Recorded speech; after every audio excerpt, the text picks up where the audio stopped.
अभी हम इसको अगर रन करते हैं स्टेप के लिए, देखिए ये आपके पास ये रिस्पॉन्स आ गया है, एरर्स आ गए हैं। एरर्स बेसिकली कैसे हैं, ये देखें ये आपके पास इनपुट है और ये फीडबैक होकर उसका रिजल्ट आ रहा है, और जो आउटपुट माइनस इनपुट होगा वो आपके पास क्या बन जाएगा, एरर बन जाएगा। तो यहाँ पे समर के बाद जो आपके पास आ रही होती है आउटपुट, बेसिकली ये एरर होता है, ये हमारे पास स्टेडी स्टेट एरर है। तो उसके लिए हम अगर देखें, देखें ये ब्लू लाइन जो आपको शो करेगी ये आपके पास रेफरेंस है, और K10 के लिए आपके पास एरर आ रहा है 4.9, K50 के लिए आपके पास एरर आ रहा है 4.55 आ रहा है, और 100 के लिए आ रहा है तकरीबन 4 पॉइंट आप कह सकते हैं 18 आ रहा है। तो ये आपके पास कांस्टेंट एरर आ रहे हैं, क्योंकि सिस्टम टाइप आपके पास ये ज़ीरो है, तो स्टेप के लिए एरर आएगा वो कांस्टेंट स्टेडी स्टेट एरर आएगा। अगर हम इसको देखते हैं कि हमारे पास रैम के लिए क्या आता है, तो रैम के लिए अगर आप टेबल देखें तो आपके पास टाइप 0 के लिए इन्फिनिटी आ रहा होता है। यहाँ पे देख लेते हैं अगर दोबारा, ये टाइप 0 है, रैम के लिए क्या आ रहा है आपके पास इन्फिनिटी, और पैराबोला के लिए भी क्या आ रहा है, इन्फिनिटी। हम देखते हैं कि हमारे पास इन्फिनिटी आ रहा है कि नहीं आ रहा। हम इसको ये देखिए यहाँ से रैम कनेक्ट की है, तो यहाँ से इसको अगर हम रन करें तो ये देखें ये आपके पास ये रिस्पॉन्स आ रहा है। अब ये ब्लू आपके पास क्या है, इनपुट है, आपके पास रैम इनपुट है। केस को 10 के लिए आप बस ये देखें ये एरर आपके पास आ रहा है, लेकिन ये बिल्कुल इसको फॉलो नहीं कर रहा। इसका मतलब है कि जो टाइम आगे जाएगा ये एक दूसरे से दूर होते जाएंगे, तो एरर ज़्यादा होता जाएगा। At time t equal to infinity आपके पास एरर भी इन्फिनिटी हो जाएगा। k इक्वल टू 50 के लिए अगर आप देखें तो ये देखें रेफरेंस आपके पास जो इनपुट है वो ब्लू है, और येलो जो आपके पास है ये आपके पास k इक्वल टू 100 के लिए 50 के लिए है। तो ये देखें ये उस तरफ जा रहा है, ये इस तरफ जा रहा है, बिल्कुल पैरेलल नहीं है, ये इंक्रीजिंग है। जो टाइम इंक्रीज हो रहा है तो ये आपके पास एक दूसरे से दूर हो रहे हैं, तो एरर आपके पास इंक्रीज हो रहा है। t इन्फिनिटी के लिए आपके पास एरर भी इन्फिनिटी हो जाएगा। इस तरह के इक्वल टू 100 के लिए भी ऐसे ही होगा। तो आपके सिस्टम टाइप 0 है तो आपके पास क्या हो जाएगा, एरर भी आपके पास इन्फिनिटी रैम के लिए आ रहा है। इस तरह अगर हम पैराबोला को कनेक्ट करें, यहाँ पे पैराबोला कैसे बना, रैम को हमने एक दफ़ा इंटीग्रेट किया तो हमारे पास पैराबोला बन गया। तो अब हमारे पास यहाँ पे इसको अगर हम रन करें, ये इसी तरह देखें ये ब्लू लाइन जो है आपके पास इनपुट है, और के इक्वल 10 के लिए ये आपके पास एरर आ रहा है। जो टाइम इंक्रीज होगा तो आपके पास एरर इंक्रीज हो रहा है। येलो को भी देख सकते हैं और इसको भी देख सकते हैं कि जो ये इंक्रीज होगा तो आपके पास एरर इंक्रीज हो रहा है, तो ये टाइम इन्फिनिटी पे एरर आपके पास इन्फिनिटी हो जाएगा। तो ये हमारे पास टाइप 0 था सिस्टम, तो इसके हमारे पास एरर क्या आ रहा है, इन्फिनिटी आ रहा है। तो ये आपने क्या करना था कि ये डिफरेंट इनके लिए के यूएफटी के लिए हमने कांस्टेंट वैल्यूज के आपने कैलकुलेट करेंगे फार्मूला से, जो आपके पास फार्मूला गिवन है, और ऑब्टेन कहाँ से करेंगे, जो आपने सिमुलिंग से किया, तो इसके लिए यहाँ से भी कैलकुलेट करेंगे। यहाँ पे आपने जो ऑब्टेन किया है ग्राफ से वो देखेंगे। इसी तरह यहाँ पे टास्क नंबर 3 में आपने क्या करना है, ये अभी क्वेश्चन 6 के लिए किया था ये, तो आपने क्या करना है क्वेश्चन 7 के लिए यहाँ पे रिपीट कर देना है इसी टास्क को, जैसे हमने टास्क नंबर 2 को किया है। अच्छा जी, फिर उसके बाद टास्क नंबर 4 पे आ जाते हैं।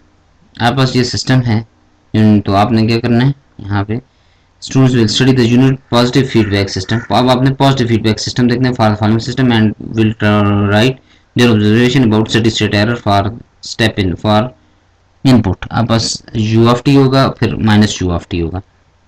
आपने यहाँ पे पहले यू ऑफ टी देना है फिर माइनस यू ऑफ टी देना है, और स्टेडी स्टेट एरर कैसे फाइंड करेंगे, यहाँ से आप एरर फाइंड करेंगे। इसको आप सिमुलिंग में करेंगे, कैसे करेंगे उसी तरह जी एफ एस यहाँ पे होगा, एच एफ एस 1 है तो ये यूनिटी फीडबैक होगा। तो यहाँ से आपके पास जो इनपुट और आउटपुट का जो डिफरेंस होगा वो एरर आ जाता है, तो यहाँ से आपके पास स्टेडी स्टेट एरर आ जाएगा। पहले आपने आर एफ एस को देखना है फिर माइनस आर एफ एस देखना है, पहले यू ऑफ टी देखना है फिर माइनस यू ऑफ टी देखेंगे। उसके बाद हम आ जाते हैं डिस्टर्बेंस पे। डिस्टर्बेंस हमारे पास क्या है, ये देखें कि हमारे पास जो टोटल एरर होता है वो आर हमारे पास इनपुट है और डी आपके पास डिस्टर्बेंस है। तो इन दोनों को ऐड अप करेंगे तो आपके पास क्या आ जाएगा, एरर आपके पास ये कैलकुलेट हो जाएगा टोटल एरर। तो हमारे पास जो रेफरेंस के लिए जो आपके पास इनपुट के लिए एरर होता है तो उसको हम कैसे कैलकुलेट करते हैं, limit S approaches to 0 S divide by 1 और plus g1 of S into g2 of S into R F S. R F S आपके पास क्या है, इनपुट है, 1 ओवर एस भी हो सकता है, 1 ओवर एस स्क्वायर भी हो सकता है, पैराबोला भी हो सकता है, रैम भी हो सकता है, कुछ भी हो सकता है। तो आपने इसको कैलकुलेट यहाँ से कर लेंगे।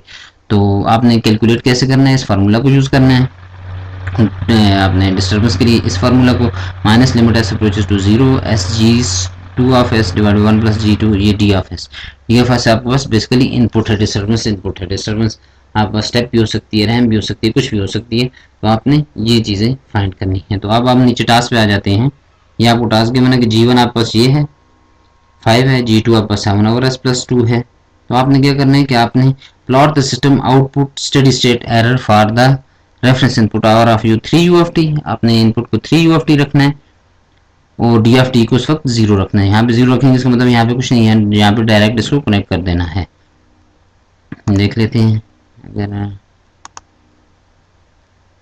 ये हमने ये किया 7s, ये आपस यहाँ पे अगर 0 है तो इसको स्टेप टाइम 0, फाइनल वैल्यू को 0 कर देंगे जब डी ऑफ टी को 0 करना है। तो डी ऑफ टी को 0 करेंगे, ये आपके पास क्या आ जाएगा, इसको अगर आप रन करें, ये ब्लू कलर में आपके पास रेफरेंस आ गया, ठीक है। आउटपुट आपके पास ये आ रही है, तो दिस माइनस दिस आपके पास ये एरर आ जाएगा। तो आपने एरर को बताना है कि ये एरर क्या आ रहा है। यहाँ से आप कैलकुलेट भी कर सकते हैं। तकरीबन 0.1 है, इसका हाफ होगा तो 0.05 आ जाएगा। तो ये आपके पास एरर आ जाता है। तो यहाँ से आप देख के बता सकते हैं कि आपका एरर क्या आ रहा है। अगर आप यहाँ से स्टेप इनपुट को चेंज करें, जैसे यहाँ पे बताया हुआ है कि आपने 3 यू ऑफ टी करना है, तो यहाँ पे हम क्या कर देंगे, उसकी फाइनल वैल्यू को 3 कर देंगे। इसको बंद कर देते हैं ग्राफ को। और जो मेरे पास रिजल्ट ग्राफ्स आ रहे हैं, मैंने वो टू वर्क स्पेस करके यहाँ से मॉडल प्रॉपर्टीज़ में जाके वो सारा कोडिंग वहाँ पे उस तरह की हुई है।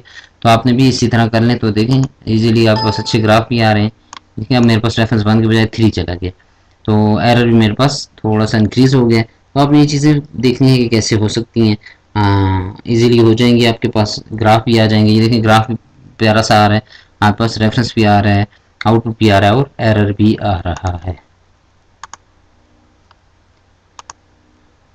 तो ये आपके पास हो जाएगा टास्क ये वाला। पहले आपने डी को 0 रखना, then apply D of T U of T. पहले फिर आपने क्या करना है, यू ऑफ टी के लिए अप्लाई करना है। ये यू ऑफ टी का मतलब है कि आपने स्टेप देना है। इसको फाइनल वैल्यू में इसको 1 कर देता हूँ, इसको अप्लाई करें, ओके करें, इसको दोबारा रन करें। अब देखें क्या डिफरेंस आ रहा है। आप बस रेफरेंस कहाँ पे आ रहा है, 3, ये 3 आ रहा है।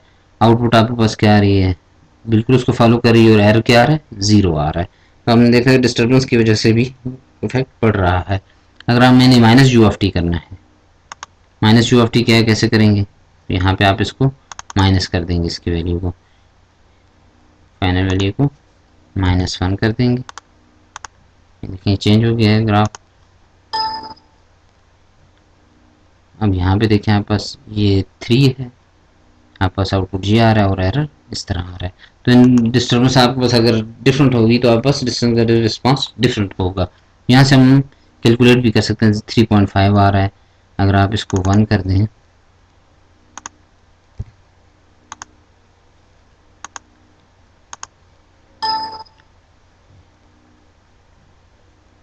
यहाँ से थोड़ा सा अगर थोड़ा सी जो वैल्यू आ रही है 0.02 में आ रही है, क्योंकि हमें ग्राफ में तो एग्जैक्ट नज़र आ रहा है, लेकिन थोड़ा बहुत एरर है जो आपको यहाँ पे ये डिस्प्ले में नज़र आ रहा है।